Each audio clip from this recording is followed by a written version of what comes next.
no games in the regular season being played, but this might just be the busiest time in college football. We've got bowl games coming up. The transfer portal is open, and we are in the nitty gritty of recruiting season, National Signing Day, just 1 week away. Joining us to break it all down is Brian Smith, Locked On's official recruiting insider. My question to Brian: what is LSU shaping up to be in 2024 based off of recruiting and transfer portal? You are Locked On LSU, your daily podcast on the LSU Tigers. Part of the Locked On Podcast Network.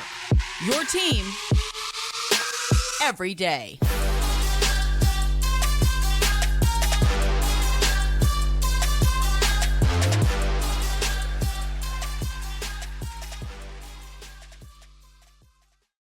All right, what's up, y'all? Thank you for making Locked On LSU your first listen every single day. We are free and available wherever you get your podcasts. You can also check us out on YouTube as well. Locked On LSU, we're part of the Locked On Network, your team every single day. Today's recruiting edition of Locked On LSU is brought to you by LinkedIn, just as all of our recruiting content is. These days, every new potential hire can feel like a high-stakes wager for your small business. That is why LinkedIn Jobs helps find the right people for your team faster and for free. So post your job for free at linkedin.com/lockedoncollege. Terms and conditions apply. Transfer portal palooza, recruiting palooza. Joining us to break all of it down is Locked On's official recruiting insider, Brian Smith. Brian, appreciate you as always. I love you. The people love you. What I don't love is everything swirling around, not just this program, but all of college football. It is a wild time. I haven't ever had this much going on before. I knew it was going to be kind of wild, but I can't even get all the portal stuff done because it changes by the minute. That's second. Rough. Yeah, it's really rough. A lot of kids are going to end up without a college football home because everybody thinks they're going in the first round. They're not. So it is what it is, and I just kind of dissect what I can. That's all you can do is try and keep up with this ever-going carousel of the transfer portal. Speaking of transfer portal, I want to get into who could potentially come into Baton Rouge, but first I want to touch on who is going out. Now, the last time we talked, at that point, LSU only had 4 players in the transfer portal, and it was all just kind of depth players. And we talked about this last week, that it's just natural attrition sometimes. When you bring new players in, when you recruit 4 or 5-star players that could be ready to play by the time that they get to Baton Rouge, you're going to have players leave. But there's maybe an uncomfortable isn't the right word, but I'll use it anyways, uncomfortable trend of a position group that LSU just does not have a lot of depth. And that is on the defensive line. Now, we knew that Quincy Wiggins had entered the transfer portal, and as of Thursday evening, Fitzgerald West also has entered the transfer portal, who was originally recruited as an offensive lineman, flipped him to a defensive lineman in 2022. He has entered the transfer portal as well. Brian, I'm a little concerned about this defensive line of Baton Rouge. Well, you probably should be. That's a spot where if you don't have size and you're in the Southeastern Conference, things go sideways. Mm-hmm. Jaden Daniels shall not be there next year to bail them out if they give up 48 points. So, which they do. Yes, they did at least. For your sake and for your psychiatry bills, I hope they do better on that moving forward. But they've got to get a few guys. Number one, from the portal. Number two, some of the most important thing is you got to develop the guys you do have coming back. Yeah. Like some of them, I mean, Mason Smith and all that, that's a whole nother deal. But even the guys that are backups, none of these guys were thrown to the side as pickup trash for LSU. Mm-hmm. They were all highly recruited. Who's it going to be that steps up? That's the biggest thing. And then can you get that one portal guy? Maybe you get 2 that are, really good player, but one that's the dude. It's LSU. Mm-hmm. I say this on your show quite often. It's not that hard to recruit there. Right. Figure it out. That's how I feel. This is LSU. This is historically one of the best defensive programs in the country. It shouldn't be that difficult to get, especially Louisiana kids, to want 100%. To come play on that side of the football at LSU. So who are some players, defensive linemen, that have entered the transfer portal that you think could be potential fits for LSU? Well, there's a bunch of kids that I'm starting to learn about that are FCS kids. Like Ohio State's after a kid that was at like Tennessee Martin or something like that. I'm like, who Who is that? That's why the portal is so wild. The I don't know. Skyhawks. I mean, it's like, oh, I have no idea. Of course, everything starts with a certain young man that came out of Texas A&M. He visited Yes. Oregon. Walter Nolan. Yeah, I'm sure LSU is doing everything they can to get him to at least visit. Mhm. That's where it starts. Kind of like with Cam Ward. So it looks like it's Florida State or Miami. Everybody has to wait for the top of the board to end, and then everything will go rushing through. Until Walter does something, I have a feeling a lot of kids are going to be waiting on offers. Because if you only want to spend one scholarship and he's considering your school, that's where you're at. I don't know what LSU really wants at D tackle except for some of the kids to come home. I wouldn't be surprised if they took a kid that was at a smaller school, but it's a Louisiana kid, because that's something Kelly's promised. Yeah. He's done a good job of. He's recruited Louisiana pretty well. And he's, like Wiggins is a kid that was from right down the road. He's from Baton Rouge. It's kind of weird that he's leaving. I expect them to get at least one kid to come back home, maybe even a kid from one of the other schools in the state, maybe Arkansas. And again, we're only a little bit through the portal. There's going to be more kids enter, What, and less there's than the halfway spring. through? Yeah, it's January 2nd it concludes. So I think we're at a spot where the final pieces will be entering. A few of the kids are going to want to play in one of these low-end bowl games, and then immediately they probably already know where they're going. Then immediately they will jump in the portal and have 10 offers.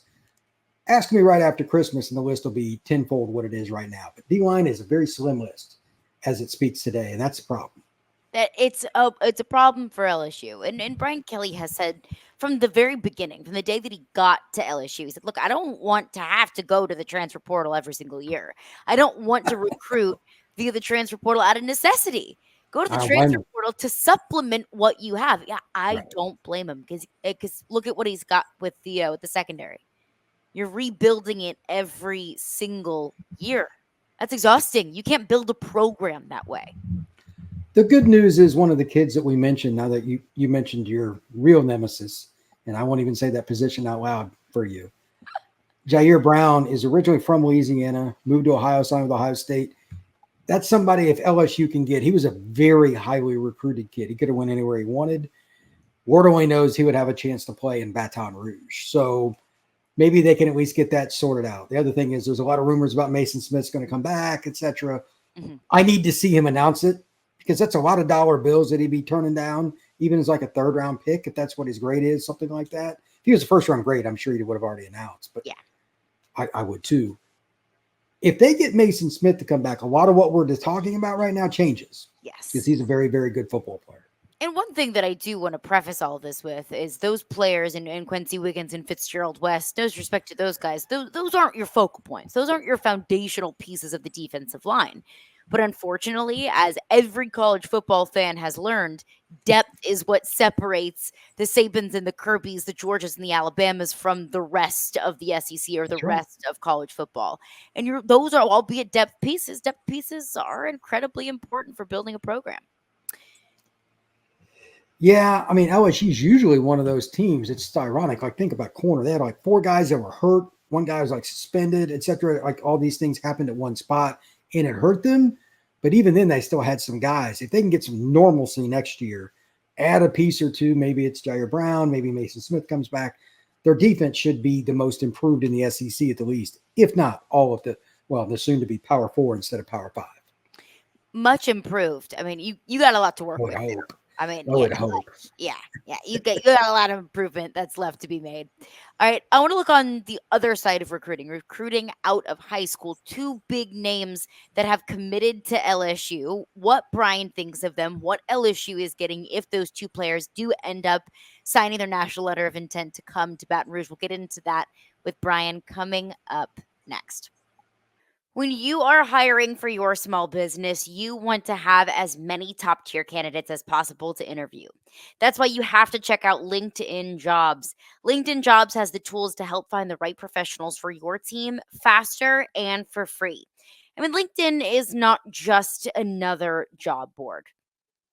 LinkedIn has a vast network of more than a billion professionals, which makes it the best place to hire. And hiring is easy when you have that many quality candidates. And it's so easy, in fact, that 86% of small businesses get a qualified candidate within 24 hours. I mean, time is money. You cannot afford to waste a lot of time or to give a lot of your time to interviewing potential candidates. When you own a small business, you're wearing so many hats, you don't have the time or resources to hire. So thankfully with LinkedIn, the process is intuitive, it's quick, and it is oh so easy. So post your job for free at linkedin.com/locked on college. That is linkedin.com/locked on college to post your job for free. Terms and conditions apply. All right, thanks again for making Locked On LSU your first listen every single day. We're free and available wherever you get your podcasts. Looking at the recruiting out of high school side of things, two big commitments, one in the 2024 class and one in the 25 class. I'll start with the most recent one. It's Gabriel Relaford. He is a 3-star edge rusher out of Shreveport, 3-star, 4-star, just kind of depending on whatever recruiting website that you would look at. Brian, what do you know about Gabriel Relaford and what Brian Kelly is getting in this upcoming recruiting class? He's a kid that could play strong side, edge, or he can move inside. I think he'll eventually be an end from Shreveport. That area is so loaded per capita. It's one of the best areas in the country for National Football League talent. Of course, LSU has owned out that area forever. You know, it is part of the boot, even though it's way up north. That's a kid that may not start right away, but I wouldn't be surprised if he played some, has a chance to play a lot as a sophomore. My only question is, how do they use him? Are they going to move him around some, use him in packages, or are they just going to let him get bigger and play 3-tech? It's a good question.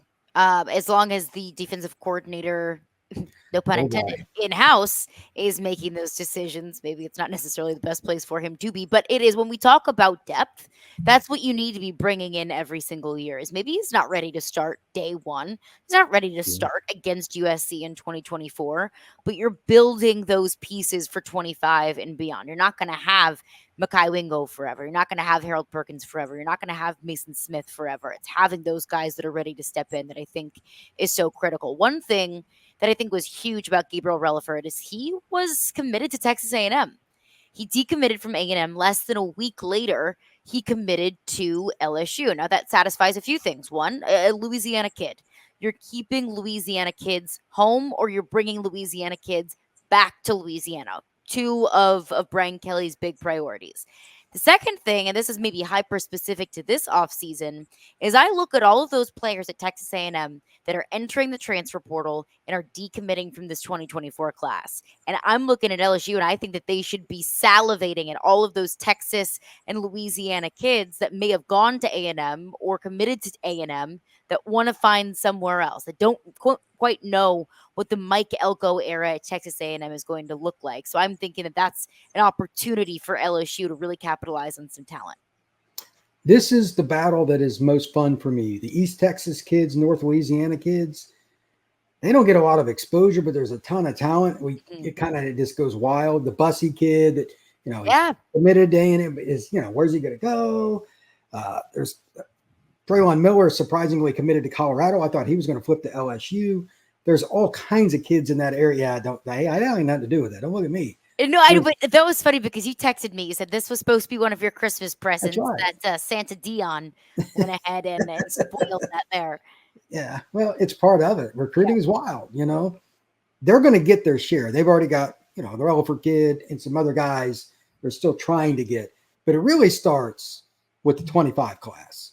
I'm curious to see what Mike Elko does with A&M because there's been a lot of conundrums in regards to, okay, they've had all this money with NIL. They were pulling the reins back with Jimbo. Plus, they just paid him $76 million, which is utterly ridiculous.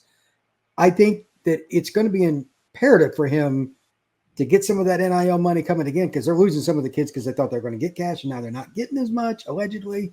They're going to go to LSU. They're going to go to Texas and all the places that the A&M boosters hate. So LSU's got a chance, like you said, to capitalize, right? Especially in the next class. If they can steal one more kid out of this class, it'd be a bonus. But let's see it in 25 more than anything else. That'll be a lot of really good recruiting battles. And the other thing, too, is grabbing A&M kids from the transfer portal.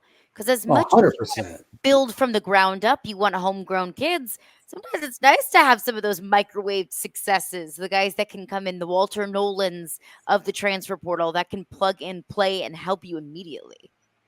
Walter Nolan, as I said to one of my other friends, He is a definition of a runaway freight train off the rails. You're not going to stop it. So Mhm. he's a plug and play. He'll be the first D tackle off the board when he comes out. Any inkling, feeling, anything that you're hearing about Walter Nolan or where he's leaning toward? Everybody I've talked to's had a different opinion. Mhm. They're keeping it pretty much in-house family, which is cool. Yeah, Oregon also was to his be first expected. visit. Well, I get it. That's fine. Mhm. Tennessee, I figured would be a factor. He's from the state of Tennessee. Ole Miss is deeply involved. They're spending money like crazy. I'm curious. Bama is not targeting him, but a couple of the other kids from A&M, which I found interesting. Hmm. Georgia, I don't know. Kirby leans a little further away from good kid, bad kid than Nick does, and he'll take whatever. Mhm. But I haven't heard anything on Georgia yet. But I know he's got to be tempted because he recruited Walter really hard out of high school. Yeah. So the LSU is the wild card. I haven't heard yet, and Brian Kelly's really picky about character, so I'm not sure. Interesting. Interesting. Okay, let's go to the 2025 class. Another commitment that LSU just landed, Keelan Moses, a kid that if you live in Baton Rouge, you probably recognize that name. Goes to U High. His older brother Dylan Moses plays at Alabama. He just committed to LSU, a 6'2", 210, 4-star, listed as an athlete. What's he best at, Brian? Safety or linebacker. When I met him and saw him, he was a big kid. He was like a sophomore in high school. I think he's a guy that will end up playing some hybrid and doing some different things. He's put together.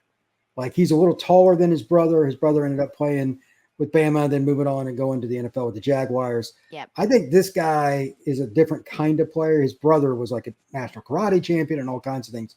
So super, super athlete. Yeah, he was a freak. This kid's a little bit different, a little longer, but he's also a kid that's very cerebral, real smart. He'll figure it out just wherever they want. And he might be a guy that can play in multiple spots, nickel package, dime package, etc. But long and lengthy kid. And when he was 16, he looked like he was 20. So I mean, Jeez. he was blessed. He was one of those kids you walks out and thought, oh, I want that guy. So LSU recruited against the numerous programs that he just decided to stay home with the Tigers. And this is just my impression of it. That feels like a pretty airtight commitment just based off of what he what Oh, he said at his commitment. He said, "Look, I grew up on this campus. This is where I've always wanted to go." He's built such strong relationships with the coaching staff at LSU. His roots are at LSU. yeah. I mean, for people that don't know, that LSU is literally connected to U High physically. Yes. It's Uhi's in the goofy. middle of Greek row. Yeah, it's hilarious. Yeah. I mean, I don't know. It's they lose some kids from there once in a while because kids are like it's too close. But Yeah. in general, I mean, that's somebody you should at least come close to getting, you know. And he's a fit. He's a kid that will fit in Brian Kelly's system. Very disciplined young man. Mm. Academics won't be a problem. He'll play early for the Tigers. All right, coming up next, we got some SEC schedule releases earlier this week. Right. I want to get Brian's thoughts on it. I broke some of my initial thoughts of the schedule down. You can find that on your preferred podcast platform and on YouTube. Want to get Brian's impressions of LSU schedule in 2024 and also the rest of the SEC. So we'll continue that conversation coming up next right here on Locked On LSU. Passion, drive, and patience. That's what brings home the winning trophy, and it's also what keeps your ride or die alive. eBay Motors has everything that you need to maintain your vehicle and level it up to peak performance. They've got superchargers, roof racks, exhaust kits, LED headlights, and so much more. So whether you're into speed, power, or style, eBay Motors has got you covered. With over 122 million parts for your number one ride or die, you'll always find exactly what you're looking for. And with eBay Guaranteed Fit, your part is guaranteed to fit your ride every time or your money back. Because with eBay Motors, you're burning rubber, not cash. With all the parts that you need at the prices that you want, it's easy to turn your car into the MVP and bring home that win. Keep your ride or die alive at ebaymotors.com. Eligible items only, exclusions apply. eBay Guaranteed Fit only available to U.S. customers. All right, rolling along here, Locked On LSU. Brian Smith, Locked On's official recruiting insider, is with us. But we got the 2024 schedule, Brian. And look, ESPN is a masterclass in making an hour, hour and a half, 2 hour long TV special for something that could just be an email. We knew a majority of LSU schedule, but it's a gauntlet. It is an absolute gauntlet because not only are you playing an 8-game SEC schedule, oh, yeah, by the way, you're playing USC and UCLA in the first few weeks of the season. Your initial impressions of not just LSU's opponents, but how the schedule shaped out. It's a little bit easier than I thought it would be in some ways, just because A, they get Bama after a bye, and B, I'm not sure what we're going to see out of UCLA and USC because they're playing the Big Ten schedule now. They're just going to physically get beat up. Yeah. So the USC game, they don't get anybody his first game, so that's too bad. But they're not going to have Williams at quarterback. Mm-hmm. Look, there's no replacing Caleb Williams. I don't care who trots out on the field for them. UCLA is more interesting. They lose Dante Moore to the transfer portal. Who's their QB going to be? And their coordinator went to USC. So there's a lot of strife there. Ole Miss at home. But then the Arkansas A&M games back-to-back afterwards. I'm sure that's what you were talking about as the gauntlet. It's just goofy to have those 3 in a row because by the time they play A&M on the October 26th date, you would think – yeah, I know. It's tough because, A, the coach is a good coach. He's a good coach. A&M made a really good hire. He'll have at least some of his system in play by then because the first few – like you want to play – Notre Dame plays A&M first week. A&M might be terrible. Yeah. It's first game for Elko. It's hard for a first-year coach. But by middle of the season, yeah, they should be better. Figured out, yeah. Interestingly, they might be, it's possible, I'm just going to call this now, LSU's game against Florida in the Swamp might be the first game where Florida has a interim head coach. I'm going to go ahead and predict that is a very strong possibility by that point because Billy Napier is going to get fired next year. Then they finish with Vanderbilt and then Oklahoma, who's lost like all their offensive linemen. So we'll see. They're in the middle of that schedule, though. That 3-game gauntlet, Idle, and then Bama, that's pretty rough. It's rough. And it feels like once you get through Bama, oh, yeah, by the way, you have to go to Florida. And I don't expect Florida to be some sort of, show-stopping, incredible team. But playing in the Swamp is always a difficult thing. Oh, absolutely. And they're going to have a 60-year quarterback, too. So that matters. Yeah, that's true. Absolutely. And I looked at LSU's schedule. I said, look, this might be the most difficult schedule in the SEC, but it's got to be Florida. Miami, Samford, A&M, Mississippi State and Starkville, UCF, Tennessee and Knoxville, Kentucky, Georgia, Texas in Austin, LSU, Ole Miss, Florida State. I don't know who in the NCAA scheduling office is pissed off at Florida, but that might be the most difficult schedule I've ever seen in the history of college football. Everybody technically does their own, and they got to get stuff approved. I don't know. Was somebody at Florida mad and was working for the enemy? So maybe they're an inside job. I don't know, but at the end of the day, they have a pretty decent football team that's getting gutted in the recruiting class, but they've just been mismanaged. If Billy and those guys don't figure it out, that by the time LSU plays them, I'm telling you, the interim tag on whoever it is could be with the head coach name, because the people I know that follow Florida are very angry. They're similar to LSU fans. They have negative 5 million on the patience scale. It'll be year 3. So I don't know. That game could be fun. I'm going to say if, it might be more so when, but if Billy Napier gets fired this season, where's he going? He'll be an assistant somewhere, or he'll be at a lower level. I mean, why would anybody hire him? I mean, it's been a train wreck there. Look, It's been a train wreck. And he didn't inherit anything really all that great, but it really hasn't gotten much better. So many of Florida's mistakes were it was just coaching. Yeah, like their special teams, they're called game changers. Yeah, they've been game changers for the other team. Missed assignments, not enough guys on the field, whatever it is. 2 players with the same number out on special teams. Man, that's just the most. It's coaching. That's bad. It's special really teams snafus, dumb mistakes, dumb penalties, just bad. Yeah, dumb they penalties could that have cost won. the game in Florida State. They could have won 2 or 3 more games this year with just more strategic football and more common sense. It's not like special plays. Not you don't need Herschel Walker in your backfield sometimes. You just got to be sound, and they were not. So it's exactly the reason why Tennessee lost to Florida is because Tennessee shot themselves in the foot the way that Florida shot themselves in the foot in so many of their losses this season. Wanted to throw a couple things at you. Our friend Chris Gordy, host of Locked On SEC, does a fantastic job with Locked On SEC. You can find that on your preferred podcast platform. A couple of his SEC schedule takeaways. One thing I wanted to throw at you. He says Texas A&M 10 wins is in play. Texas A&M doesn't have Bama. Texas A&M doesn't have Georgia. Texas A&M does not have Oklahoma. But what Texas A&M does have is LSU, of course. Texas A&M, of course, has Texas at the end of the season. Could you see the Aggies potentially being the second best team in the SEC West this upcoming season, just based off of the schedule? It's possible. Again, they open with Notre Dame. That's not going to help them. But then again, it could. If they somehow win that game, that's possible.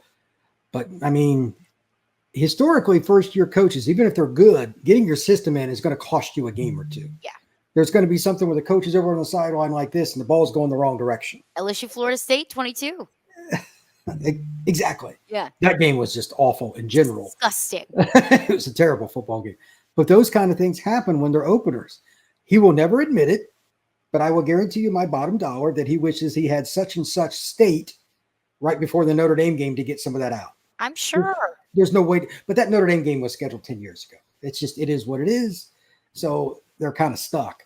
I think they can be really good, but like Texas, LSU, they've got quarterbacks and stuff.